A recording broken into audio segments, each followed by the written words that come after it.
नमस्कार, मैं हूं आपके साथ नेहा दुबे।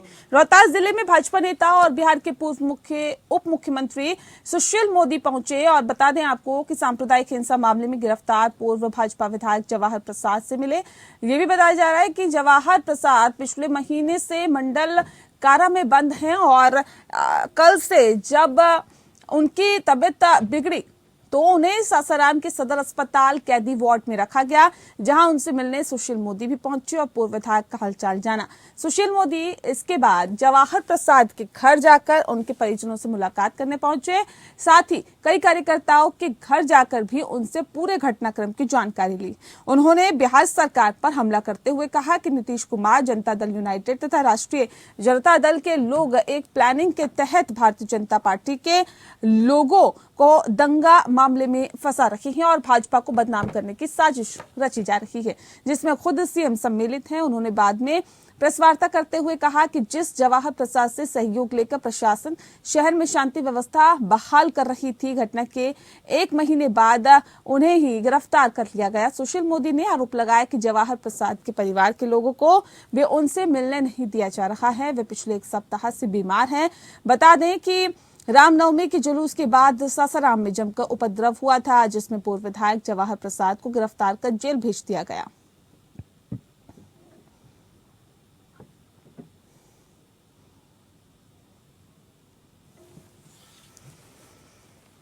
झारखंड उच्च न्यायालय में असिस्टेंट प्रोफेसर की नियुक्ति मामले में दायर याचिका में न्यायमूर्ति एस.एन. पाठक की अदालत में सुनवाई हुई। न्यायालय ने जेपीएससी की मौखिक टिप्पणी करते हुए कहा है कि 31 जुलाई तक इंटरव्यू का रिजल्ट हर हाल में जारी करें। रिजल्ट जारी नहीं होने से छात्रों का भविष्य खराब हो रहा है।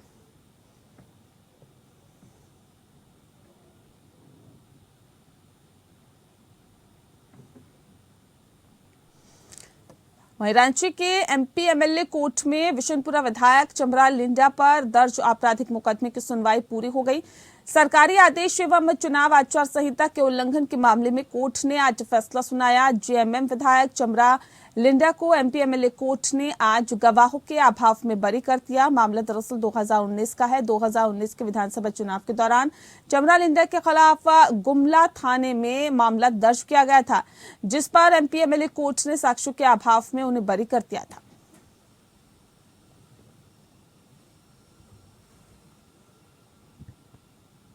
श्रेय अन्न पर रांची में कार्यशाला का आयोजन किया गया। वहीं मोटे अनाज उत्पादन पर भी मंथन हुआ।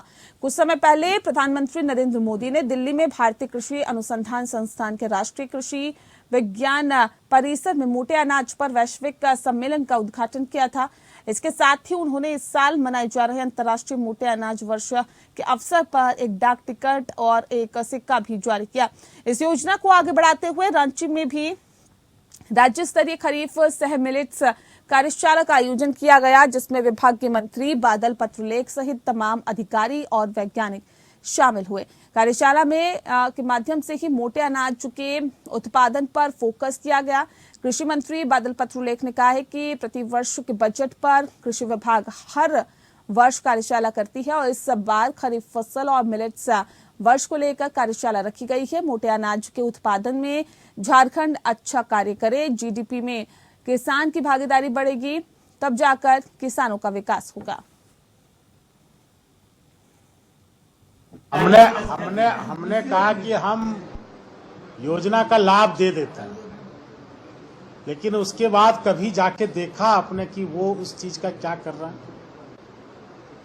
हमने कहा 14 से 19 में यही पशुधन के तहत गाय घाटा, तो हम एक प्रखंड में सिर्फ जांच कराए तो 100 में से 84 खूंटे खाली थे। तो ये यहाँ पर हमारा मनोबल गिरता है कि हम जिसके लिए कर रहे हैं वो तो इस योजना का लाभ नहीं ले रहे हैं। वहीं प्रधानमंत्री नरेंद्र मोदी के नेतृत्व में G20 की बैठक मेजबानी भारत को मिली है और इस सिलसिले में देशों के अलग अलग हिस्सों में सामाजिक समावेशन पर चौपाल का आयोजन किया जा रहा है। इसी कड़ी में रांची में भी चौपाल का आयोजन किया गया। International centre for cultural studies और सेवा भारती की ओर से रांची जिले के जुन्हा सेवा धाम में सामाजिक समावेशन और सेवा विषय पर चौपाल का आयोजन किया गया। इस मौके पर लोकसभा के पूर्व उपाध्यक्ष कड़िया मुंडा, रामकृष्ण मिशन आश्रम के सचिव स्वामी भावेशानंद और भारतीय शिक्षा बोर्ड के सलाहकार LR सैनी समेत कई गणमान्य लोग उपस्थित थे। कार्यक्रम में मुख्य अतिथि ने कहा कि सेवा भावना से किए गए कार्यों से स्वतः सामाजिक समावेशन होता है। वक्ताओं ने कहा है कि चौपाल के माध्यम से लोगों को ये बताने का प्रयास किया गया कि किस तरह से सामाजिक संस्थाओं ने या कुछ व्यक्तिगत प्रयास से समाज में एक सकारात्मक बदलाव लाने का प्रयास किया है। इस मौके पर international centre for cultural study के शोध अधिकारी रविशंकर ने बताया है कि भारत के नेतृत्व में होने जा रही G20 की बैठक को देखते हुए देश भर में सामाजिक समावेशन और सेवा विषय को लेकर जगह जगह पर चौपाल लगाई जा रही हैं। इस मौके पर international centre for cultural study के शोध अधिकारी रविशंकर ने बताया है कि भारत के नेतृत्व में होने जा रही G20 की बैठक को देखते हुए देश भर में सामाजिक समावेशन और सेवा विषय को लेकर जगह जगह पर चौपाल लगाए जा रहे हैं।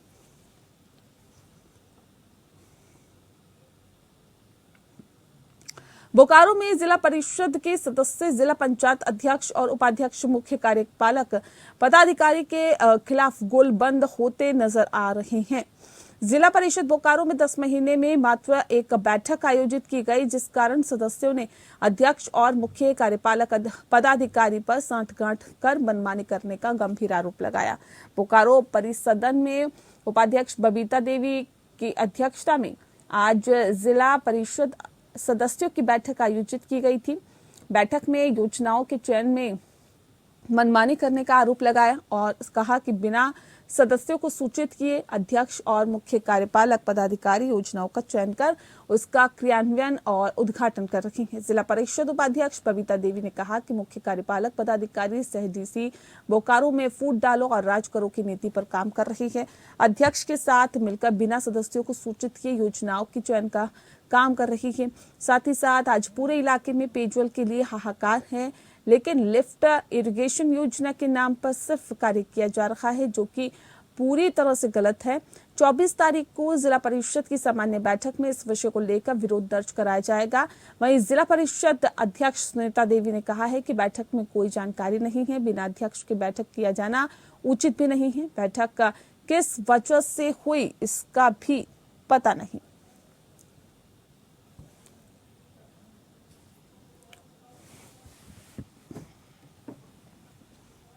और वहीं खबर मध्य प्रदेश के जबलपुर से, जहां पर बीजेपी विधायक सुशील इंदु तिवारी को पूर्व CM और कांग्रेस नेता दिग्विजय सिंह ने अनाज माफिया बताया है। दिग्विजय सिंह ने पनागर विधानसभा से विधायक सुशील इंदु तिवारी पर गंभीर आरोप लगाए हैं। बता दें आपको कि पूर्व मुख्यमंत्री दिग्विजय सिंह ने भाजपा विधायक सुशील इंदु तिवारी पर PDS माफिया बताया है और दिग्विजय सिंह के इस आरोप को लेकर भाजपा संगठन भी विधायक के समर्थन में आ गई है। दिग्विजय सिंह के खिलाफ भाजपा अब जल्द ही आंदोलन करेगी। बता दें कि इधर पनागर विधायक सिंह ने अपने ऊपर लगे आरोपों पर दिग्विजय सिंह को लीगल नोटिस जारी कर 7 दिन में माफी मांगने को कहा है। विधायक सुशील इंदु तिवारी ने कहा है कि पत्रकार वार्ता के दौरान दिग्विजय सिंह ने CM सहित मंत्रिमंडल और मेरे ऊपर गंभीर आरोप लगाए, वह पूरी तरह से निराधार है। पनागर विधायक ने कहा है कि मैं कानून, संविधान और न्यायालय पर विश्वास तथा श्रद्धा रखता हूं और सार्वजनिक रूप से दिग्विजय सिंह को चुनौती देता हूं कि उन्होंने जो मेरे ऊपर आरोप लगाए हैं उन्हें सिद्ध करें, नहीं तो मैं उनके खिलाफ न्यायालय में मुकदमा दायर करूंगा। विधायक इंदु तिवारी ने कहा है कि मेरे ऊपर आरोप लगाने से पहले दिग्विजय सिंह को ये देखना चाहिए कि उनके करीबी और उनके पार्टी के लोग जहां जबलपुर में ही क्या क्या कारगुजारी कर रहे हैं। और इस कंपनी में कुछ नए शेयर खरीदने वाले आ गए हैं, जिन्हें महाराज भाजपा कहा जाता है, और दलाल किस्म के भाजपा के नेता, भाजपा का मंत्रिमंडल और बेईमान भ्रष्ट नियमों को तोड़कर भाजपा को समर्थन करने वाले सरकारी अधिकारी कर्मचारी, इनकी प्राइवेट लिमिटेड कंपनी व्यवसाय कर रही है। मुलाकात में धमतरी जिला जाने से पहले मुख्यमंत्री भूपेश बघेल ने बीजेपी पर आरोप लगाए हैं। पत्रकारों से चर्चा करते हुए उन्होंने कहा कि भाजपा लोक सेवा आयोग पर लगातार रिजल्ट को लेकर विवाद कायम कर रही है और भर्तियों में भ्रष्टाचार के आरोप लगा रही है। अगर उनके पास कोई तथ्य है तो वह प्रस्तुत करे, अगर गलती हुई है तो उसकी जांच जरूर कराई जाएगी। भूपेश बघेल ने कहा है कि मैं भाजपा के लोगों से कहना चाहता हूं कि यह कहीं नहीं लिखा है कि राजनेताओं और ब्यूरोक्रेट्स के बच्चे लोक सेवा आयोग में अच्छा परिणाम नहीं दे सकते हैं। मुख्यमंत्री ने कहा है कि रमन सिंह ने 15 वर्षों के कार्यकाल में ऐसे कई नाम बता सकता हूं कि जो राजनेताओं और ब्यूरोक्रेट्स के बच्चे हैं, उन्होंने परीक्षा पास की है और अभी शासकीय सेवा में हैं। वहीं भाजपा द्वारा सांप्रदायिकता के बाद प्रदर्शन पर मुख्यमंत्री ने कहा है कि भाजपा के पास इसके अलावा कोई काम नहीं है। इनकी फितरत ही है कि भाई को भाई से लड़ाया जाए। भारतीय जनता पार्टी अभी आरोप लगा रही है और जिस प्रकार से सोशल मीडिया में जो बातें कही जा रही है वो बेहद दुर्भाग्यजनक है, क्योंकि कोई भी सेलेक्ट बच्चे हैं, यदि वो राजनीतिक परिवार के हैं या ब्यूरोक्रेट से हैं, ये कोई अपराध नहीं है। उस परिवार से संबंधित होना क्या वो अयोग्यता का परिचायक है। और यदि उनके पास, भारतीय जनता पार्टी के पास कोई तथ्य है, उसे सामने लाया जाना चाहिए, तो जांच कराएं। वहीं धमतरी विधानसभा क्षेत्र में मुख्यमंत्री भूपेश बघेल ने भेंट मुलाकात कार्यक्रम में शिरकत की और कार्यक्रम के दौरान ग्राम अछोटा में महात्मा गांधी ग्रामीण औद्योगिक पार्क में जिले के पहले वाईफाई जोन की शुरुआत की। इससे रूरल इंडस्ट्रियल पार्क में कार्यरत लोगों को और गड़क लेवा में आने वाले लोगों को निःशुल्क इंटरनेट की सुविधा मिलेगी। इसके अलावा स्कूली बच्चे भी इस सुविधा का लाभ उठा सकेंगे, वे यहाँ पढ़ाई भी कर सकते हैं। बता दें कि मुख्यमंत्री ने इस महीने की 5 तारीख को रूरल इंडस्ट्रियल पार्क की गतिविधियों की समीक्षा के दौरान रीपा को वाईफाई सुविधा से लैस करने की घोषणा की थी। यहाँ आज वाईफाई सुविधा के शुभारंभ से रीपा इस सुविधा से लैस जिले का पहला रूरल इंडस्ट्रियल पार्क बन गया।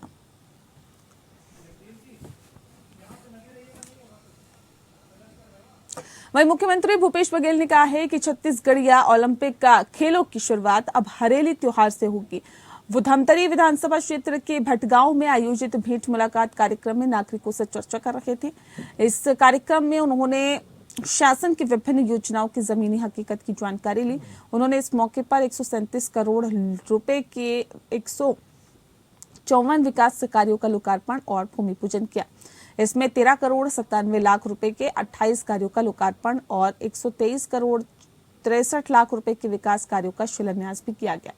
मुख्यमंत्री ने कार्यक्रम को संबोधित करते हुए कहा कि पूर्व प्रधानमंत्री राजीव गांधी की पुण्यतिथि दिवस 21 मई को पाटन विधानसभा में महात्मा गांधी की उद्यानिकी विश्वविद्यालय की शुरुआत होगी।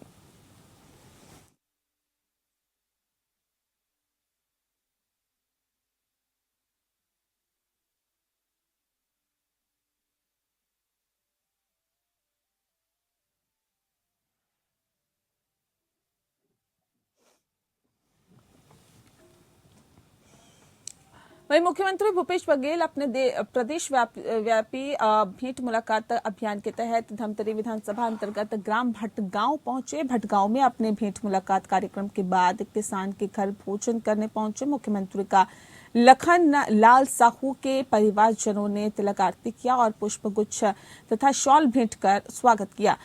सीएम ने परिवार के सदस्यों द्वारा सादगी के साथ परोसे गए स्वादिष्ट छत्तीसगढ़ी भोजन का स्वाद लिया। परिवार ने पूरी आत्मीयता के साथ मुख्यमंत्री को भोजन में चावल, दाल, मखना, आलू, मुनगा सहित कई चीजों को परोसा। भूपेश बघेल ने स्वादिष्ट छत्तीसगढ़ी भोजन के लिए साहू एवं उनके परिजन को उपहार भेंट कर धन्यवाद दिया। मुख्यमंत्री को लखन साहू ने बताया है कि वो खेती किसानी का कार्य करते हैं। परिवार को शासन की विभिन्न योजना जैसे राशन वितरण, बिजली बिल हाफ योजना आदि का लाभ मिल रहा है।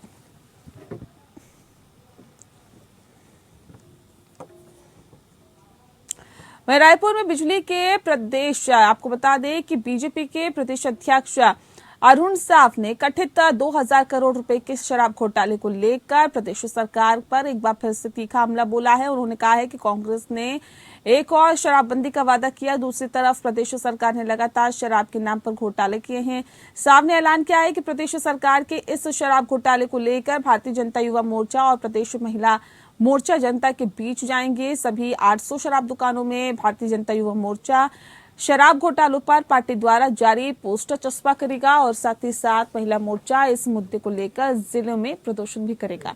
साफ ने भाजपा प्रदेश कार्यालय कुशाभाऊ ठाकरे परिसर में शराब घोटाले को लेकर आयोजित पोस्टर विमोचन के बाद पत्रकारों से चर्चा करते हुए कहा कि पूर्ण शराबबंदी का वादा करके कांग्रेस ने छत्तीसगढ़ में सरकार बनाई थी। धोखा है, छल है। वो रात दिन मेहनत करने वाला युवा सारी जीवन और भविष्य को निर्माण करने के लिए लगातार वो मेहनत करते हैं। उनके मेहनत को जिस प्रकार से इस सरकार ने ठेंगा दिखाने का काम किया है, नौजवानों के साथ जो छल किया है, ये बहुत ही चिंताजनक और दुर्भाग्यजनक है।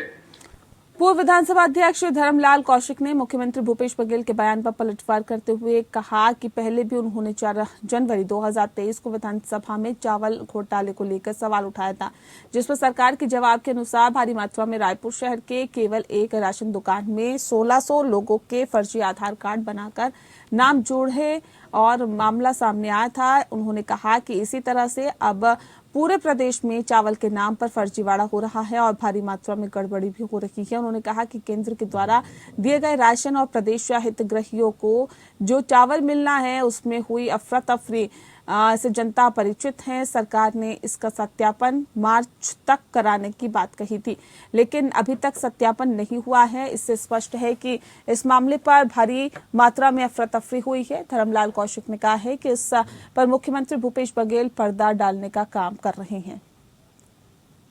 जो चावल है उसके हिसाब किताब नहीं है और लगभग मुख्यमंत्री जी के बयान को भी देखोगे तो उसमें दिया गया है कि इतने 15,000 कुंटल चावल हमने जमा करा लिया है, इतने कुंटल के ये है और इतने कुंटल नहीं है।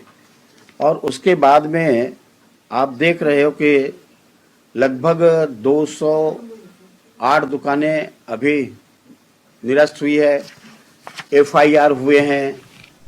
महासमुंद के बाग बाहरा में सिविल कोर्ट का उद्घाटन किया गया। इस कोर्ट के क्षेत्र में 1500 मामले के अभिलेख को स्थानांतरित किया गया। छत्तीसगढ़ उच्च न्यायालय की न्यायाधीश रंजनी दुबे ने बाग बाहरा सिविल कोर्ट का उद्घाटन किया। इस व्यवहार न्यायालय में एक सिविल कोर्ट संचालित होगी, जिसमें प्रथम श्रेणी में न्यायिक मजिस्ट्रेट के रूप में अविनाश टोप्पो को नियुक्त किया गया है। जस्टिस रंजनी दुबे ने नवनियुक्त जज को बधाई दी और कहा कि लोगों का भरोसा न्यायालय पर रहता है, भरोसे को कायम रखना हमारी जिम्मेदारी है।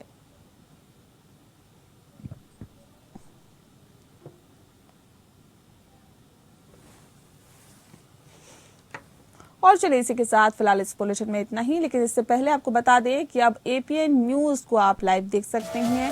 लाइव देखने के लिए ब्रॉडकास्ट को हमारी वेबसाइट पर भी हम लाइव रहते हैं। हमारा पता है apnnews.in।